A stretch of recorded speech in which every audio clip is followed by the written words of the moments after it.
G'day everyone, I'm Ross. Welcome to Life on the Hulls. I'm building a 40-foot catamaran in the south coast of New South Wales in Australia. It's winter here, it's wild, it's wet and it's very windy. And I'm over in the port side of my catamaran here. Basically just lifted up the sails and I'm starting to finish off the water tanks and the port side fuel tank region here, which is already finished underneath, but I've got to work out how to get that sole glass down. I'm going to complete the shelving in my forward sweep robe, and then I'm going to start working on glassing down the sole over the fuel tank over the other side, and that's going to really let me career forward, because once that's down I can start putting in the robe for the rear cabin and starting to work out all of that as well. So hope you like the episode. Don't forget to subscribe, share it out to all your mates, and let's get into it.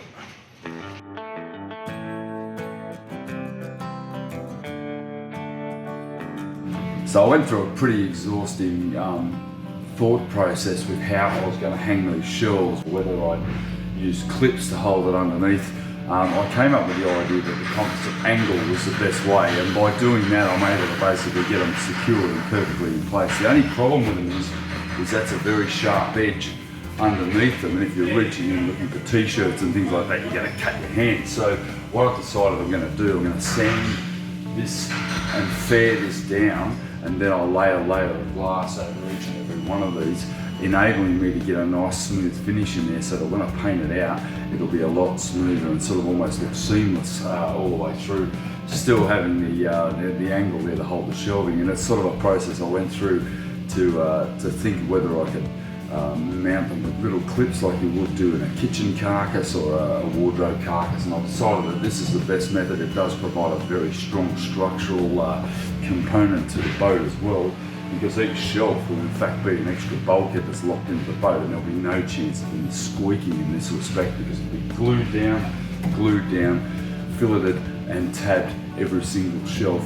I've spent 2.5 hours sanding out this entire area. Every piece of angle where it's going to be tabbed and all the filleting points have all had to be re-sanded after I've epoxied those angles in, because what I've basically got is I've got the angle epoxied to the bulkhead, and wherever there was a bit of squeeze out and a bit of wipe down, I then had to remove that, because then I'm going to basically tab it with the polyester dress tabbing, I guess you'd call it.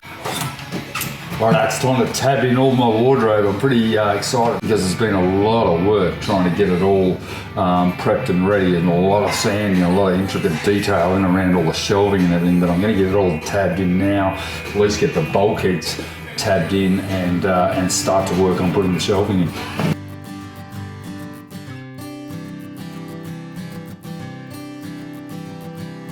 In consideration of the strength of the side of this boat, these hull sides are there's quite a long section there. It's around about 3 metres long, that cabin, so probably 3.5 metres long. By putting in this robe partition, I'm actually laminating it in with twin layers of 600 double bias, again with that 50mm overlap on either side, ensuring a good tabbing procedure, and that is really reinforcing the hull side as well. It's, as I said, it's quite a long section, and by having this here, I'm confident that it is now as structurally sound as it could ever be.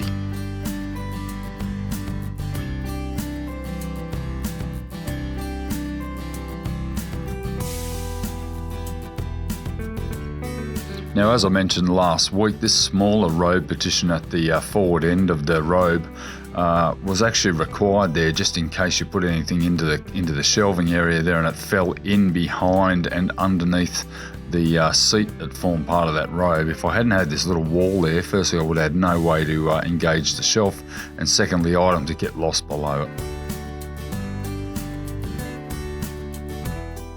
Johnny and I have just had about an hour-and-a-half session discussing what happens down at floor level here. Part of this wardrobe actually is a service compartment that has a water pump for the fresh water tank that's directly beneath. I'm mindful of the fact that I don't want drumming inside a wardrobe, inside a stateroom or inside a sleeping quarters, because obviously there's nothing worse than drumming of a pump at night. But you know, you're going to have it somewhere in the boat, and I don't have room for it underneath the freezer compartment out there in the companionway. So there is a place down in the bottom of this wardrobe here that I've actually left purposefully aside for the water pump. I had no real other place to put this as much as I'd like to. It's probably the best place because I'm sitting directly over the tank. That means I'm not going to have a lot of draw of the head pressure will not be too long, and therefore at the faucet end there'll be a long hose which is already fed water. There's nothing worse than having a pump too close to the actual faucet itself. And it's very important, you can actually mount these horizontally, but they do recommend you do them vertically like so. And the reason why is the water's passing through the bottom of the pump here like so, actually coming this way. But if you've got it mounted this way or this way, water could potentially enter the solenoid or the pump itself, and that's not what we want. So it's going to be positioned in here, but it's certainly not going to be sitting flush on the floor here. I'm going to have to make a bracket to mount it up around about 2 or 3 inches off the floor. And as a result, I'm going to have the intake coming in through here, and then it'll disappear back into the pump. So nice and neat, not a lot of hoses in the wardrobe, just simply a pump. I'll probably even potentially move it further along. The only thing I need to make sure though is that my wardrobe is sufficiently low enough to get good access. As well, I need to be able to do this and lift it out and replace it, repair it, service it in any case. All right, so the process that has to happen here, there's going to be Techniglue epoxy on the underside of the shelf. Then the shelf will be put in place, and then there's going to be a polyester filleting compound put into the back of the foam in the gap between the wall of the bulkhead here and the shelf, and then a fillet, and then a tabbing of fiberglass cloth. And the reason why I'm switching chemistries is, firstly, this epoxy is amazing, but the great thing is that the polyester filleting compound that I have is so solid, it actually acts as a filled fibre and creates an absolutely amazing fillet here, and it allows me to switch chemistries. And that's the important thing here, is that I'm switching the chemistry from epoxy back to polyester, which gives me a lot more options when finishing out this wardrobe, i.e. I can use epoxy or polyester gel coat, or flow coat, to finish out the inside of these cabinets. If I were to use an epoxy fillet here and epoxy glass onto the foam shelves, I then pretty much am confined to using an epoxy based paint before I can then go to polyurethane. I'm not convinced I want to use 2-pack polyurethane inside these cabinets, firstly because it's hard to use, secondly because flow coats are damn sight cheaper and you don't get as good a result,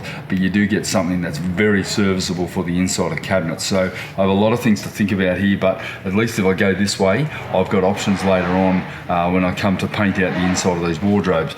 If I stick with epoxy, I'm stuck. I don't have an option to go back. So that's my thinking, and I'm going to get on with it now. Now, while I've been preparing this area here, basically I've had to round all the corners of my wardrobe shelves that are actually going to be mounted in there, because I now have filleted and tabbed the bulkhead. There's no good trying to stick a square into a hole, into a round hole. It doesn't work like that. So to get these to fit, lots of sanding and lots of fine tuning. You'll notice also that these composite angles, although they're epoxied in, I'm going to then fiberglass laminate over the top of them, so that when you run your hand in it, there's no sharp edges like here. They will be pretty much sanded flush so that it's fed back in. And the other thing too is sanding every surface within that wardrobe. Once you put a shelf in place, the last thing you want to be doing is getting in there and sanding too much. So you'll notice here that these are all been sanded back, and once they have a laminate on it like I've done back here where I've tabbed it, you can't actually feel the join. You can see it, but you can't really feel it. It's not a marked step like it is here. It's all nice and smooth and fed back in. So I've sanded out every surface here that needs to be tabbed, and these shelves are now ready to be put in place. Right, so I'm only going to glue in the top 3 shelves, and there's a reason for that. I want to have complete unbridled access into that bottom compartment so that I can put in a bracket to hold my water pump. Very important that I think that through. If I put that shelf in, it would have made access to the back of it almost impossible. So you got to think ahead all the time. I do love working with this Techniglue though. It's pretty amazing stuff.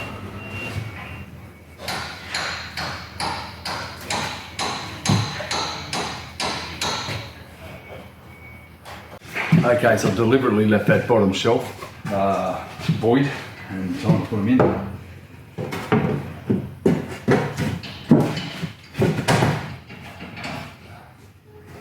Getting a little bit of squeeze out.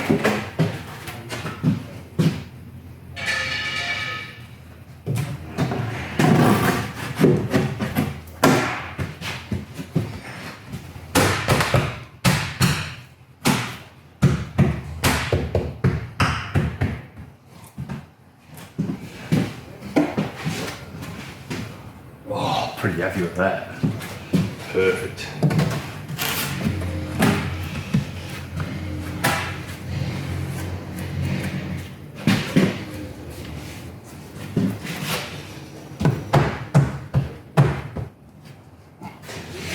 Done. Very good.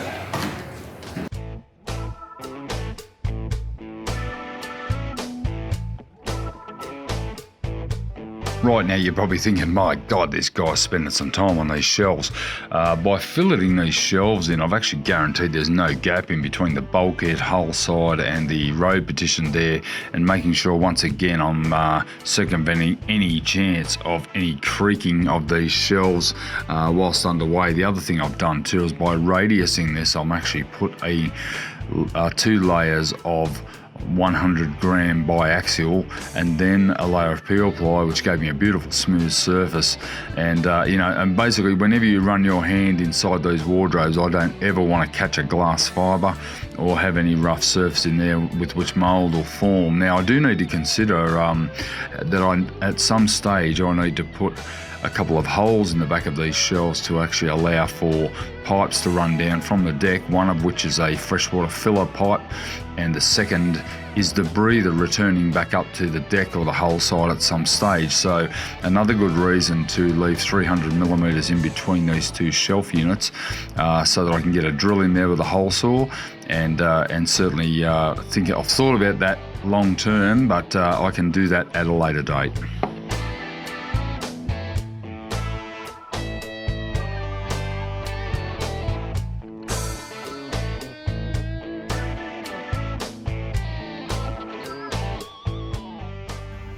Very happy to report that I've just finished glassing those in. Honestly, that took a lot longer than I thought it would. 2 layers of my 100 gram woven roving and peel plied, filleted and tabbed, and they are as smooth as you'd get in any cabinet. So I'm pretty bloody happy, and they're dead level. And once that gets removed, I'm essentially going to have to give it a nice light sand and maybe fair it to go through a painting process. They're done. And that's a really, really positive end to the day.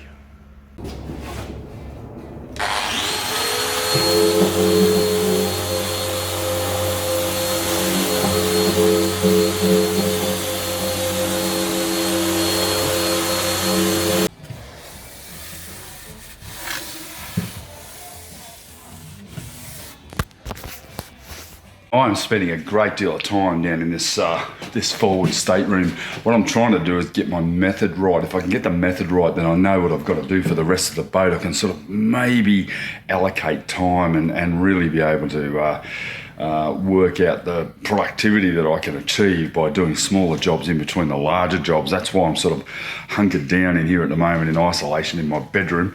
But I've basically glued these shelves down here. They're all epoxied down and peel plied. I'm going to remove the peel ply and I'm going to tab this whole area. So I'm going to basically go up along here and across all the way along and make sure that it's all nice and smoothed out so I can sand it out, and it's pretty much finished.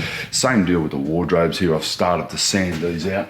They're beautiful and smooth. They're certainly not fair, but they are smooth enough to accept primer to get the first layers down, at least if it's primer, or maybe I'll flow coat them. I'm not really sure what I'm going to do. I really don't want a textured finish inside my wardrobes, but I'll work that out later on. But for now, I'm going to basically continue to finish these shelves, get as much done as I can, and then I'm going to be able to put these modules back in place and move on. I still have one larger shelf here to go here, which goes inside this large section of the bed here, which is going to be accessible from the top. So there's a lot to do in here. I'm still continuing on. It's around the 24th of April, so it's still 32 degrees in here. You know, we're in the end, almost the end of April, and it should be starting to cool off, but it really isn't. Colder in the mornings, but certainly during the day, hot as hell in here. Yet more tabbing, guys, with a couple more shelves to go. I'm almost there, trust me. That biaxial that I put on the filleting there, I also used to cover over the composite angle edges, and I put 2 layers of that on as well. Got in some pretty interesting positions laying on the floor there and trying to reach up under these shelves. It was a little bit of a challenge, but it's all done now. I'm really happy to move past that. I've actually changed the technique in the rear cabin on the stern side as well. I'm not using the composite angle underneath the shelves. It wasn't required. This compartment in the bottom of this wardrobe, it's directly over the water tank, which is basically right here. So, and all the fittings here. So it would stand to reason I have a very short line into the pump to reduce lag at the other end, at the faucet end or at the tap end. So I need to mount this Jabsco 22 litre an hour pump, or 22 litre a minute pump, in this is their largest one, in this cabinet here. The issue I've got is that firstly this is foam core, and the chine of the boat here is going to create a little bit of a problem.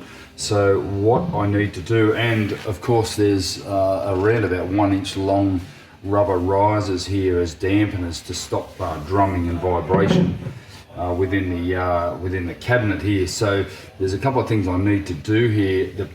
I need to create some sort of a bracket to go here, preferably out of marine ply, and I've got plenty of sheathed marine ply already laid up, so to make a bracket's not really an issue. The problem is the shape of this. To get something to fit in here, I'm going to use this shape maker jig, and essentially,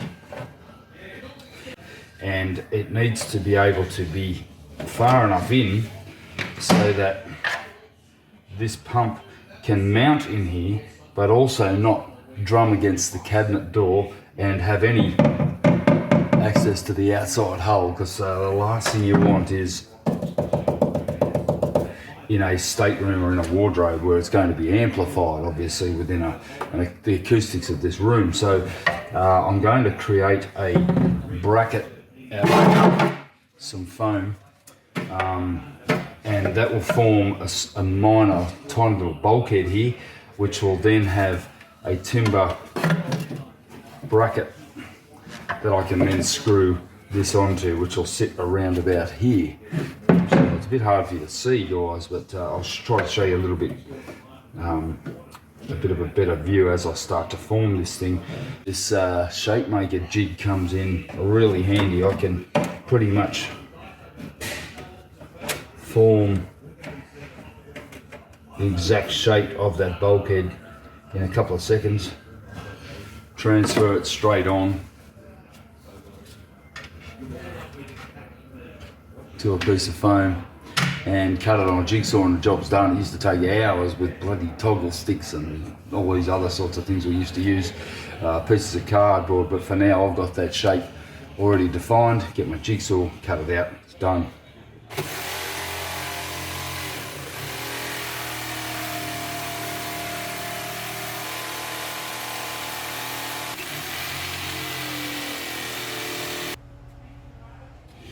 Now, I've got to be mindful of the fact that I need to have it up off the floor, because you don't want this, and you don't want this. We want something up here so that it's suspended, so it's not going to create any drumming or minimal drumming.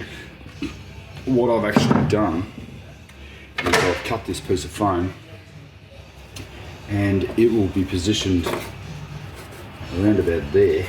I just need to get a vertical on it. And then I need to take about 12 millimeters off it to make sure that I've got enough room for the pump here. This is where hot glue would come into hand. There. So in all, it was a tiny little piece. We'll do that piece there, and another one there.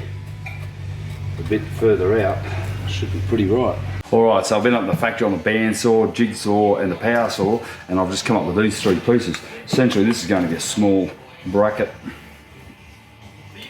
to mount my pump on. I'm not a big fan of just bolting or gluing a piece of plywood onto the side of my hull, because obviously you know, basically there's going to be screws going through it, etc. But this idea hopefully will reduce a bit of noise. I'm not convinced it's not going to make it worse, but anyway, in any case, that will mount onto the chine of the boat. I'll be able to glue this onto this already fiberglass sheath marine ply, and then I'm basically going to cove this edge here and fill it and tab it onto the hull side, and then it'll basically sit complete to be able to carry that water pump. And I've left a bit of room on the end to tack wires onto as well, because you know, at the end of the day you need to be able to tie your wires back, but all the electrics and everything are going to be basically pinned to it as well. So there's a couple of things I'm sort of trying to achieve here with a nice small package and a little bit custom made. That'll be all painted up and look like it was part of the boat. Now, in making this bracket, it's taken a little bit of thought, because firstly I've got foam and plywood, marine ply. This is actually already pre-laminated and peel plied. So what you need to do though is I need to now glass this entire surface.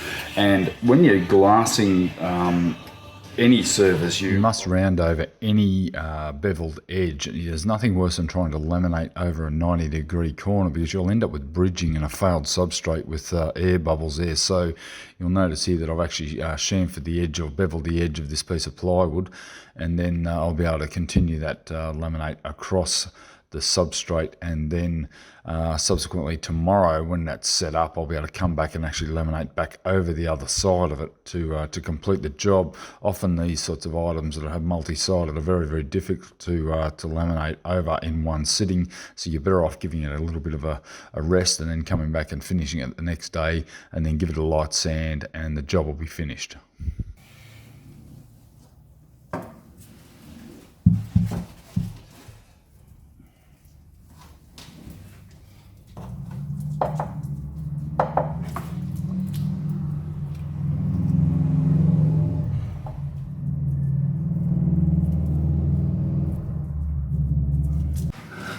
So because I'm paranoid about this pump vibrating loose, I've filleted it on. I've put 2 layers of my 100 roving, and then I'm going to put a layer of this 600 gram double bias.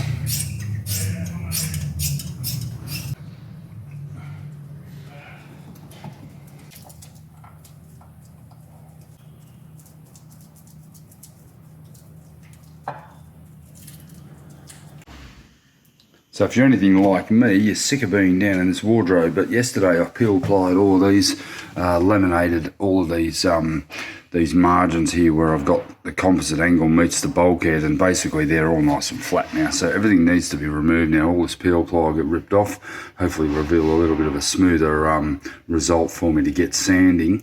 And then I'm just going to tidy this up and pretty much leave it, because it's all finishing now. So you know, for the most part, that job's almost complete in there, to the point all I need to do then is drill holes and start to mount pumps and the works, and then start to think about how I'm going to dress this, i.e. painting, carpet, whatever I decide to put in here. So plenty to go, plenty going on here at the moment, but all these areas now here, all the areas that are going to abut to the actual module and secure the module in place are basically ready for the module to be installed.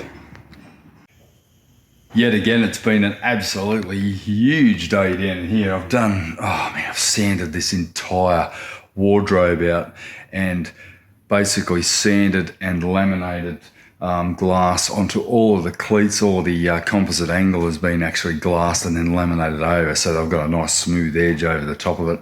I've spent pretty much about 5 or 6 hours on my knees down in here, doing underneath these shelves here, underneath these shelves here, and actually basically glassing in around the margins and the angle and the underneath fillet of the shelf. So absolutely huge day. Lots of very intricate brushwork, and you know, there's only one way to do it, and that's in one go. You don't want to be coming back and doing this later on, particularly with these wardrobes that I'm doing here. I don't want to have to do them inside the cupboard. I think that would be a absolute prick of a job, so that's not going to happen. But for now, I've completed all of the along the bottom here on both sides, along where that angle is along the floor, and I've been able to get that laminated down as well. So not only is it epoxied down, it's then got a glass layer over the top of it, so it's nice and smooth. So when you put your hand in there, run it along, absolutely no dags. I'll be able to sand it lightly, paint it out, or flow coat it. So really important that I get all of that fair and comfortable and really nice and smooth down in that down in the bottom of these wardrobes. Right on cue, my good mate Johnny arrives over to give me a hand and whack these modules back in place. I'm going to get them in there and out of the way for a while, and as you can see, they're an absolutely perfect fit. Now I just want to remind you guys about the Composite Shop channel. I know I mention it every episode, but please go over there and check out that channel. There's a link here up in the information section here. Our patrons are getting these videos 3 months early, so if you're prepared to become a patron, there's really good value there. This series I'm building these kayaks, it's just building into quite a comprehensive series, and I really appreciate the support. And if you're just watching our videos, please guys, don't forget to give it a like, and thanks for joining us, and I'll see you next week. Catch ya, bye.